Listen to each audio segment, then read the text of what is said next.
سلام میگویم به شما بینندگان عزیز شبکه سفینه، دوستداران برنامه لذیذ با جمشید. امروز ما یک مهمون ویژه‌ای داریم. مهمون نوبتی برنامه ما هستند رسام دلیر مهتوجوف. سلام شما رو خوش آمدید میگویم. تشکر برای دعوتی که ما رو به این برنامه خوب دعوت کردید. سلامت باشند. خب من فکر میکنم که امروز یک خوراک بسیار لذیذ آماده میکنیم و بهترش به بیننده خودتون گویید که امروز کدام خوراک رو آماده میکنیم. مرحمت بیننده عزیز متوجه باشید. امروز ما حرکت میکنیم که یک خوراک بسیار بامزه، خوراک معمولی به نام کازان کباب، یعنی که دک کباب یا به شکل تاجیکی بگوییم. همراه حرکت میکنیم که یک برای بینندگان آماده کنیم. دوستان عزیز، امروز ما یک خوراک بسیار لذیذ آماده میکنیم. گفتیم اینم باشد. خب دک کباب، برای این محصولات لازم است گوشت، کارتوشکا، پیاز، قرنفل بلغاری، روغن، پامیدور. در دوام این برنامه الکی شما پای میبرید و کدام محصولات لازم است. محصولات لازمی معمولی و انمون خاکه‌های خوشبوی کننده.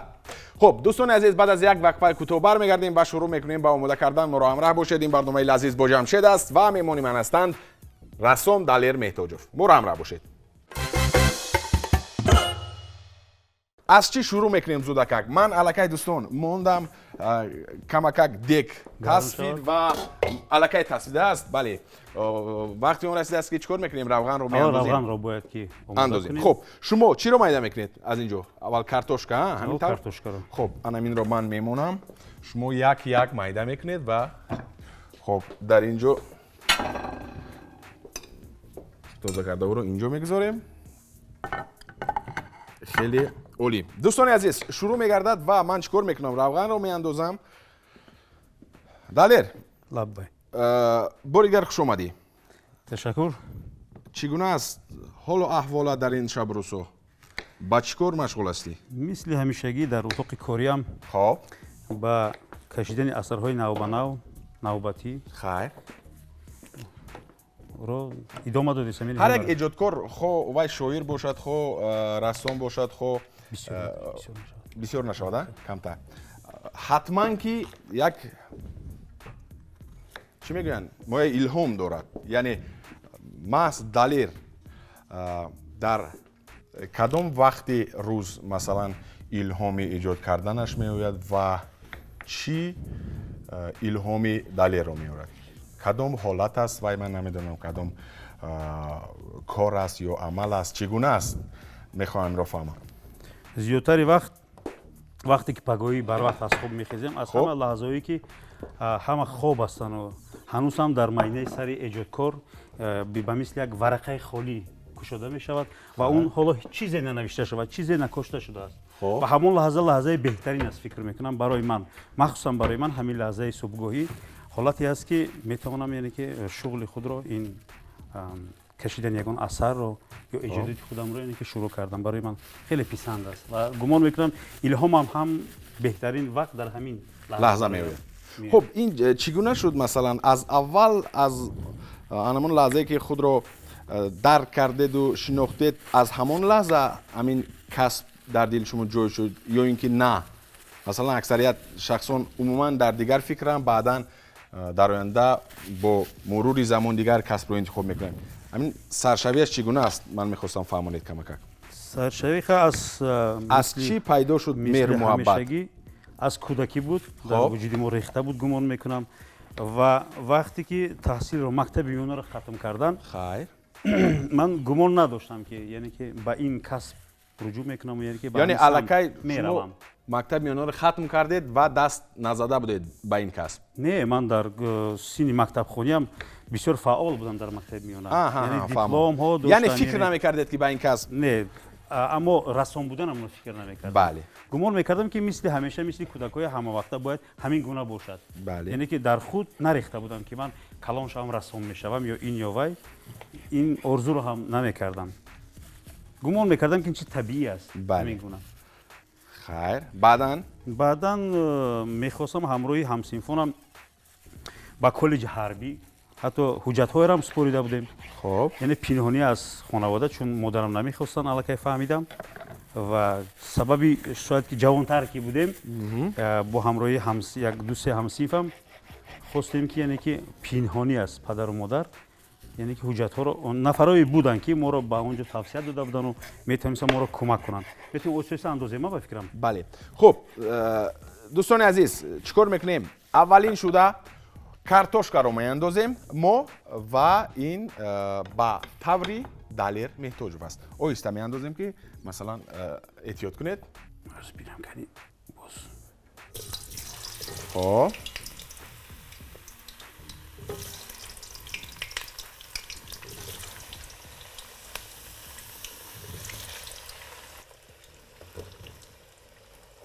хеле олӣ.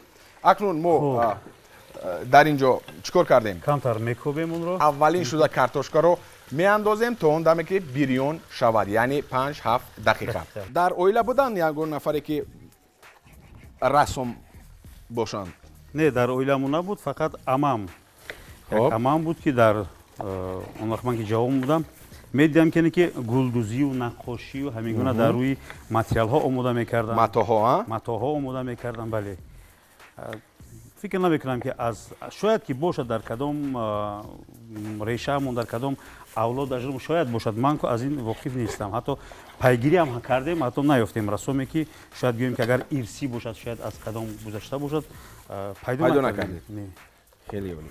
ман фикр мекунам ҳамун манзараҳои зебое ки шумо ба дунё омадед, яке аз сабабҳош ҳамин бошад ки ҳамин манзараҳои зеборо шумо рӯи ҳамин коғаз тасвир кунед. ҳамин бошад? буд. дар кӯдакиам ҳатто рафторои ғайриоддии маро дӯстонам мегуфтанд. вақте ки ба шафақи офтоб нигоҳ мекардам, сурхиро вақте ки медидам, доим мегуфтам ки чӣ гуна як осмони зебо аст, чӣ гуна як осмон пур аз рангҳои зиёде аст ки мо онҳоро яъне ки бо чашм шумурда наметавонем. бале яъне шумо ин зебогиҳои табиатро аз нигоҳи рассом аллакай дарк мекардед, медидед? шояд ҳамин буд. имрӯз фақат танҳо ҳис мекунам ки шояд ҳамино буд ки яъне ки он бигирем яъне ки исботи он далелҳое ки маро дар ҳамин самт равона кардааст, яъне ки нишонаҳояш дар ҳамон вақт кошта шуда буд. бале. хуб як чиз дигаро мехоҳам аз шумо фаҳмам ки масалан касби рассомӣ бисёр як касби заҳматталаб аст. на ҳар кас метавонад ки дар ҳамин касб муваффақ шаваду ба сатҳи байналмилалӣ баромада тавонад ва офаридаҳои ин нафарро дар сатҳи ҷаҳонӣ баҳои хуб диҳанд. ҳамин тавр аст? ва нисбати масалан кишвари мо агар гирем, нигоҳи мардуми Аврупо бисёр аст, бештар аст, таваҷҷӯҳашон бештар аст. масалан як мусаввара ё худ як расмро миллионҳо доллар харидорӣ мекунанд, яъне аз ин ҳаловат мебаранд ва нигоҳи онҳо дигар гуна аст. хуб чӣ гуна аст? чӣ бояд кард ки масалан бинандаи тоҷикро хуб анамин хел шавқу рағбаташро баланд кунем, яъне чӣ гуна бояд кард? ин аз худи ҳамун рассом вобастаист ё ин ки на аз худи ҳамун бинанда? чӣ фикр доред шумо ҳамин атроф? инро фикр мекунам ки аз худи ҳар як рассом вобаста буданаш хеле камтар аст, чун ин гуна рассомон ё ин гуна одамоне ки аз кӯдакӣ ин эҳсосро доранд, онҳо яъне ки ангушшуморан хеле кам ҳастанд. аз ҷиҳати агар андоза гирем ё аз ҷиҳати фоиз гирем ё камтар ҳастанд ва одамро мебоист ки аз хурдӣ таваҷҷӯҳ кунад ба ин дарсҳо, ба ин умуман дар бораи санъат омӯхтану ба осорхонаҳо рафтану дар бораи таърихи қадимаи худ омӯхтану дидан, гумон мекунам ки бозам завқи он яъне ки хонандаро бедор мекунад. хайр, ин аст фикр мекунам. амин аст. сарчашмаи ҳамаи инҳо гумон мекунам аз оила сарчашма мегирад, чун барои ин амал ман дар Москва вақте ки таҳсил мекардам, вақте ки ба музей ба осорхона рафтем, дидем ки хеле гурӯҳи калони кӯдаконро муаллимашон меордам назди як асари рассомони рус, яке фарқаш нест. ҳар як рассоме ки буд дар осорхона пеши ҳамон асари калон менишастанд ва муаллима дар бораи пайдоиши ин асар, дар бораи худи санъат, дар бораи рассом ва чӣ гуна пайдо шуданаш кӯдакҳо аслан рӯи замин менишастанд, рӯи фарши ҳамун осорхона ва бояд бо диққат инқадар, яъне ки аз муаллим низ хеле талаб мекунад ки бояд ки он мехостагӣ чӣ гӯям идеяшро ё ки таърихашро он дарсашро чунон бояд бифаҳмонад ки яъне ки ба умқ қонеъ созад, қонеъ сохтани ҳамун кӯдак, кӯдакро қонеъ сохта тавонад ки баъд муҳаббати кӯдакам дар ин василаи бедор мешавад. Агар то нуқтаи охирин расода натавонӣ, метавонад рассомоне ки ирсӣ агар ҳатто акам бошанд, агар муаллиме набошад ки яъне ки ӯро ба пеш барад, ӯро метавонад ки яъне ки дар як муддате аз байн яъне ки барад ва шавқ рағбаташ коста гардад.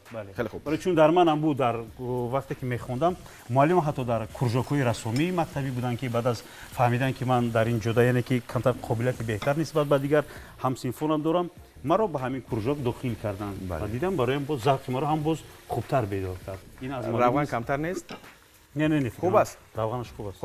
То ондаме ки рассом хоб дар ягон донишкада, донишгоҳ, ягон масалан омӯзишгоҳ таҳсил мекунад, яъне чӣ мегӯянд, таҳкурсии асосиро мегирад ва баъдан вақте ки фаъолият мекунад, то кадом андоза масалан аз худи анамун расм вобаста аст ки чӣ қадар касбӣ мешавад? Аминро чӣ гуна шумо шаҳр дода метавонед? ин ягона чизе ки моро ҳам дар мактаб, ҳам дар коллеҷ, ҳам дар институт аз устодоне ки меомӯхтем, ягона василаи асосияш кор кардан аст. баъд омӯхтан, аввал кор кардан, яъне ки таҷрибаи дастро бедор кардан ва баъдан ҳам хондани, яъне ки аз рӯи таърих ва аз рӯи санъат ва барои бедор шудану роҳро дуруст дар ҳамун роҳ рафтан, баъд яъне ки хондан ва такмил додан аст. барои такмил додан хеле зиёд кор кардан, хеле зиёд, болои худ хеле зиёд бояд кор кунад. барое ки ҳолатҳое мешуд ки муаллим мегуфт ба мо ки яъне ки ҳаст суханҳое, ҳаст рафторҳое, ҳаст омилҳое ки яъне онҳоро бо сухан гуфта намешавад, ӯро шумо худатон бояд пайхас кунед ва ин ҳамун кор ҳаст. барое ки дар ҳамун кор инсон худашро қобилияташро месанҷад, вақти зиёдро дар он мегузаронад, худаш дараҷаашро эҳсос кард, ҳар дафъа яъне ки эҳсос мекунад ҳамун рассом, ҳамун эҷодкор ки ман дар куҷо расидам. барои манам яъне ки дар курси ё дуюм ё севум буд, ёд надорам ба хубӣ, яъне ки ҳолатамро бедор шуданамро ҳис кардам ки ман чизеро фаҳмидам, яъне ки як ҳолате бигирем ки ғайриоддӣ шояд бошад, барои шунаванда шояд ғайриоддӣ бошад, аммо барои эҷодкор ин як чизи маъмулӣ аст ки худат ҳис мекунӣ ки ман дар куҷое расидам. дуруст аст. ҳолатро одам ҳис мекунад ва инро муаллим гуфта наметавонад.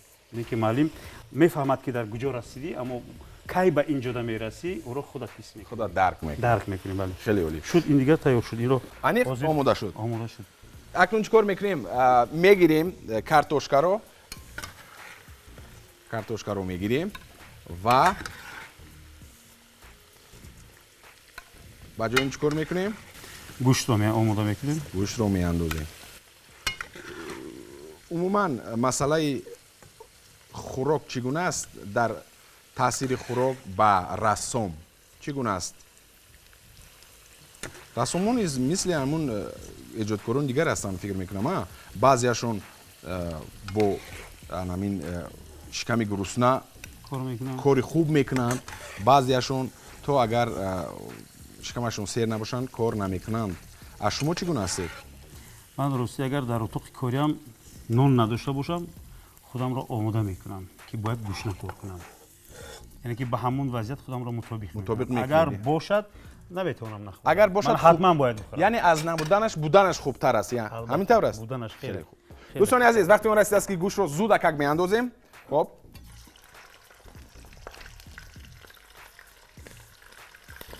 аз хӯрокҳои тоҷикӣ кадом хӯрок бештар писанд аст ба шумо? ғайр аз ош, манту, қурутоб. ғайр аз инҳо? бале, барое ки ман медонам ки шумо аминҳоро ҳозир номбар мекунед. қурутоб бароям хеле писанд. ғайр аз қурутоб, манту ва ош. аслан ман бигирам ин гуна дигар аз инҳо беҳтарашро фикр мекунам ки дар кӯдаким надидам, чун қурутоб ба кадом хотир буд ки ҳар вақте ки хона мерафтам, модарам медонист ки ман қурутобро дӯст медорам.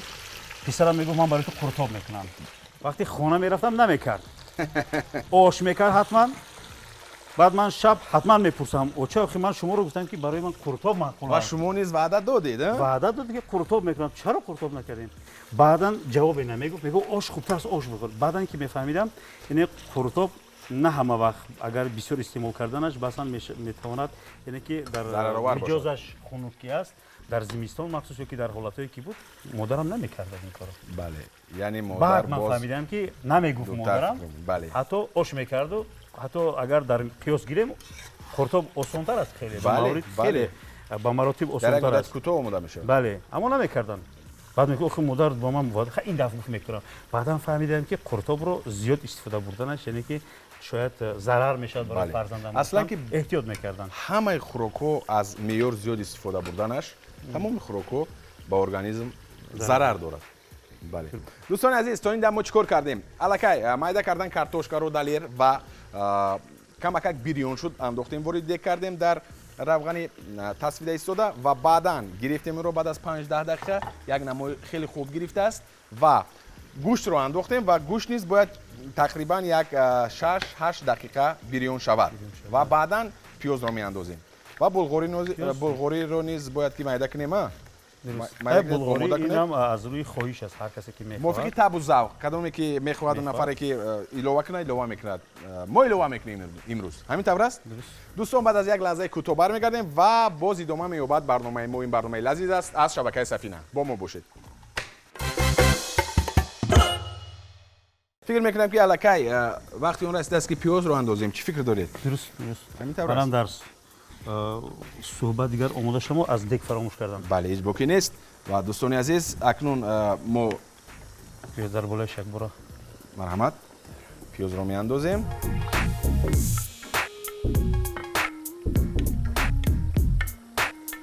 کفایه است کمتر نیست پیاز نگمان میکنم یک تا دیگر هم باز اینا کنیم کمتر باشه شاید بله چون شما از من بهتر این کارها رو نه حتما که شما خوبتر میفهمید زیرا که این خوراک رو شما الکی آماده کرده ایستادید فقط من کمک میکنم دوستان عزیز گفتیم که دک کباب است و دلیر محتاج در برابر اونی که مثلا خب انمون مصوره یا خود رسم های خیلی خوب و دیدنی جالب میآفرد ایجاد میکند البته خوراکش نیز خیلی خوب با لذت خواهد آمد از انمون آزمون های بین المللی اگر سخن کنیم خب بیشتر از کی آغاز گردید شرکت شما در انمون نمایشی آزمون صنعت تصویری در خب عرصه بین الملل این راستی اولین سفرم این هنگامی نو دانشجو رو ختم کرد این سال ختم کردم سال 2009 یا 2008 بود وقتی که به ترکیه سفر بر کردم با همراهی استاد سهراب قربانوف و استاد سنگف خب حاضر استاد قربانوف سهراب در قید حیات نیستن شد روان روحشان شاد بود اینه که اولین معلمانی که ما رو همراه خود اولین قدم های ما رو یعنی که برای استوار کردن در جدای سفرها استوار کرده بودن این دو شخصیت بود بله و یک حالتی رو داریم در خاطرم مونده است که هیچ فراموش کردن نمیتونم اگر که وقت اجازه بدید من کمی فشرده کردم وقتی که یکم سفر بود خیلی در هیجان بودم در ترس بودم اولین سفرم که بود روزی رفتنم شب باید که ما باید با ایرپورت میرفتیم و از مادرم دعا گرفتم از پدرم دعا گرفتم و در راه هر چنده که می اومدم با سوی ایرپورت میرفتم با فرودگاه یعنی که دویم دیلم یعنی که خسته بود دیلم مونده دیلم از چیز دویم غم در درونش بود احساسی نمیدونم این چی بود که ناراحتی داشتم در خود و دیگر ساعت یا با فکرم خطرناک ساعت یا 10-11 شب بود بعد گفتم بیا معلمم که استاد سبزعلی شریف هستند یکی از معلم هایی که بگیریم در ساحه صنعت برایم خیلی خیلی خیلی اولا که استاد خیلی زیاد دارم اما این معلم بگیریم که برای هموار ساختن خیلی یعنی که بگیرم چی علمی چی تربیوی چی با مثل یک فرزند برای یک کس تربیت کردن هر یک استاد راهی و وسیله و کاری خودش رو دارد بله درست است و نتوانستم و بعد خب به خلاصه اومدم که با معلم زنگ زدم خودم که نه دانشجویی تمام کرده بودم با معلم اینقدر رو شد سخن کردن یعنی که بین ما و معلم بگیریم که پرده هایی بود که به خاطر خود اجازه نمیدادم و دیگر مجبور شدم هر چی باشدم شد من زنگ زدم که یعنی گوشه تلفن رو نبرداشتم بازم خسته رفتم به فرودگاه انتظار بودم اما معلمایی که سنگ و سهراب قربانов در аэропорт انتظار بودن مرا نشستم حالم همون غمگینی مرا حالان که مادرم بازم ساعت 11 شب زنگ زد برایم و یکی نخست بود که ببینم که معلم مرا به من زنگ زد ساعت 11 12 شب من ترسیدم وقتی نامش رو دیدم ترسیده لرزیده به یک گوشه رفتم و برداشتم و معلم جان بخشش گفتم که همین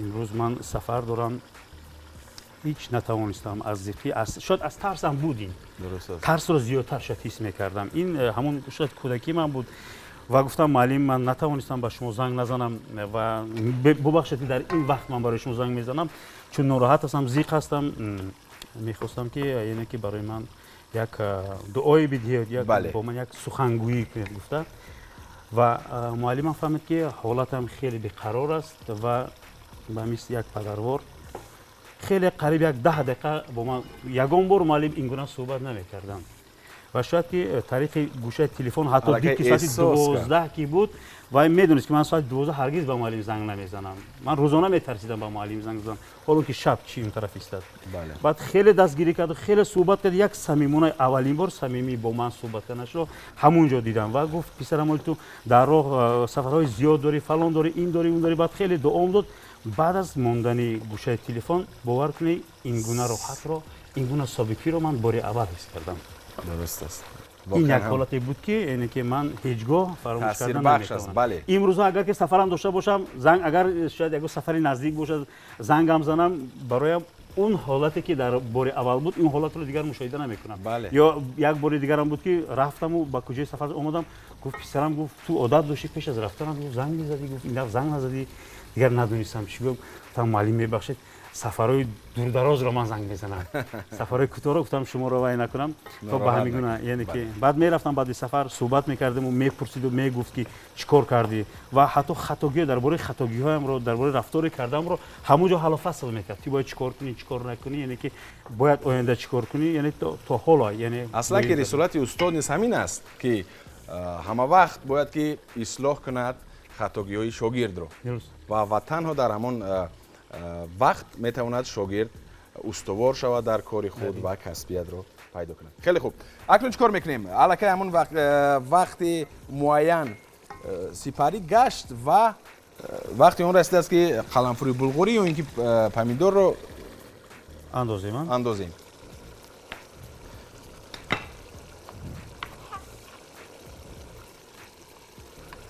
فکرم هر دوش یک جای انداختن میشود برای ما چی میگویند بخشیده نیست بله چون کدبانوی عزیز البته خوراکی که زنی توجیک مادر توجیک آماده میکند بشبه لذیذترین است دوستان عزیز اکنون پرره انمال وقتی که گفتیم وقتی معین شده سپری گشت پرره وقتی اون رسیده است که باید چکار کنیم دلیر باید که کارتوشکا را همراه کنیم کارتوشکا را همراه میکنیم و کمک حرارت رو پستر میکنیم همینطور هست حرارتش خیلی پست میکنیم پس میکنیم و در حرارت پس باید که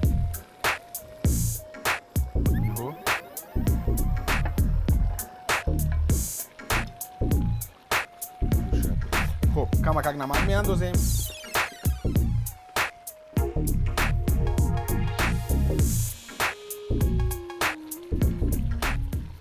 خیر و آب یعنی آب چقدر باشد یک پیوله اضافه داره با فکرم بله یک پیوله کمک زیادتر همین طور است خیلی عالی دوستان عزیز اکنون یک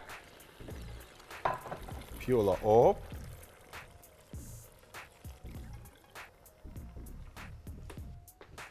اکنون چیکار میکنیم بالاشم بپوشیم دیگه در بوق باید که دیگر یک ظرف 20 دقیقه باید که زیر بوق خب دوستان عزیز آب رو انداختیم کارتوشکا رو انداختیم و تقریبا 20 یا 25 دقیقه در همین حرارت پست باید که چیکار کنند جوشد و پزد بعد از یک لحظه برمیگردیم و دلیر خورش آماده میکند که میبینید که چگونه است ما رو همراه باشید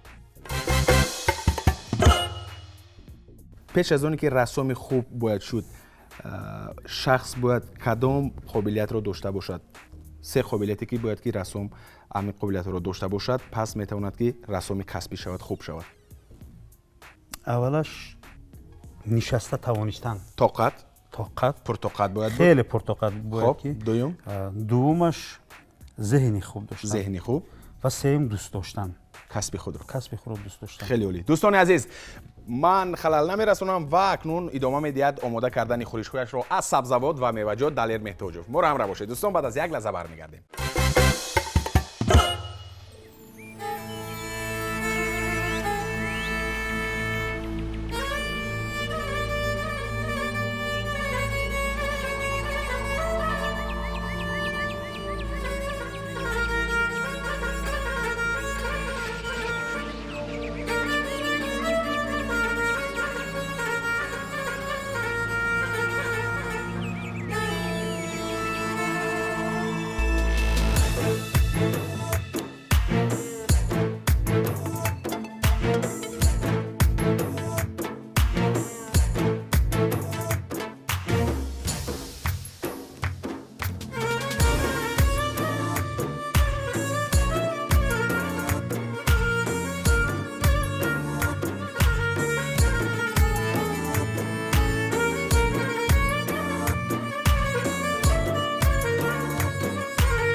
بالاخره خورش‌های از سبزوات و میوگی را پرره آماده کردن با یک طرح و اسلوب خاصه خود دلیر مهتاجوف و همزمان خوراک نیز آماده شده است با نام چه؟ دیگ کباب.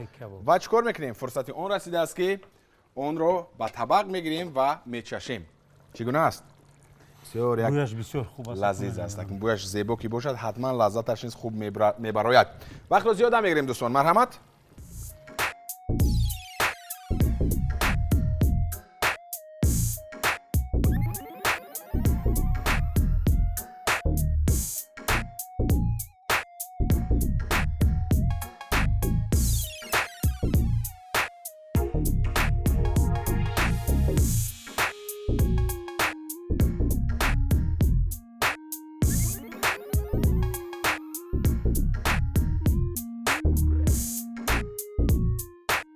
دوستان عزیز، بینید که چگونه یک نمای زیبا دارد دیگ کبابی که دلیر مهتاجوف امروز در برنامه لذیذ با جمشید آماده کردن. من فکر میکنم که از بویش معلوم است که بسیار لذیذ است و بعد از یک لحظه کوتاه حتما که میچشیم. ما را همراه باشید.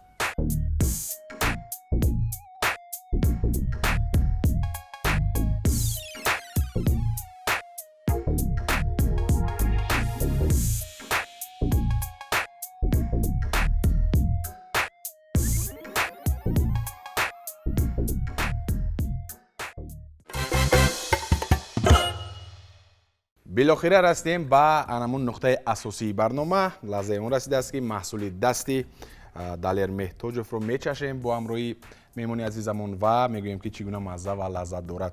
با اشتیا باشید. بسم الله الرحمن الرحیم. میچشیم.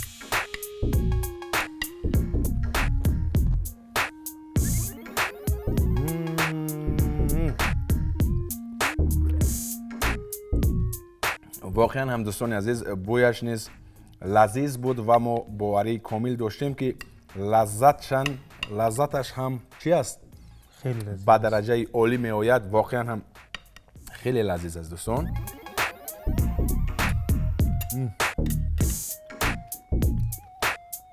واقعا هم تشکر زیاد به شما، تشکر زیاد. و گفتیم که همین خورش‌هایی که به طرز مخصوص آماده کردند، بریدند، گل پرتایی کردند، دلیر بسیار یک نمای زیبا دارد. اصلا که خوراک پیش از آنی که با لذت باشد اساساً باید که یک نمای ظاهری خیلی دلکش داشته باشد که اشتیاور باشد. همین طور است؟ درست. رسام نیز یعنی که در قالب رسامی نیز بهتر ما وقتی که اشیای هر یک اشیا رو تیار میکنیم یعنی بالای اون رو رسام آرایش میدهد. اولین درست یعنی است. که دقت مشتری رو باید از قوطیش، بله از قوطیش، یعنی آرایش قوطی کاری یعنی که متخصصان است. بله درست است. من یک تاجیکستان سپاس میگویم با شما برای آماده کردن یک خوراک بسیار لذیذ، واقعا هم لذیذ. من باوری کامل دارم که شما در کسب خود موفق هستید و نفرانی زیاد میدونند که چقدر کسبیت دارید شما و بالاخره باز بیننده‌های عزیز یک کسب نوی شما رو الکی کشف کردن که شما در آماده کردن خوراک نیز همتا ندارید، یعنی بسیار خوب خوراک رو آماده میکنید. تشکر زیاد. در آخر چی گفتنی هستید برای بیننده‌های عزیز شبکه سفینه، برای مخلصان خودتان چی رو انتظارند؟ خب نوبه هنگام برای من این گونه سخن دادید نمیدونم. برای بینندگان از همه بهترین که اینه که در عائله، در خانه، در زندگی با موفقیت باشید. خب با محبت تام زندگی رو اینه که پیش ببرید و یکدیگر رو با محبت صدا بزنید.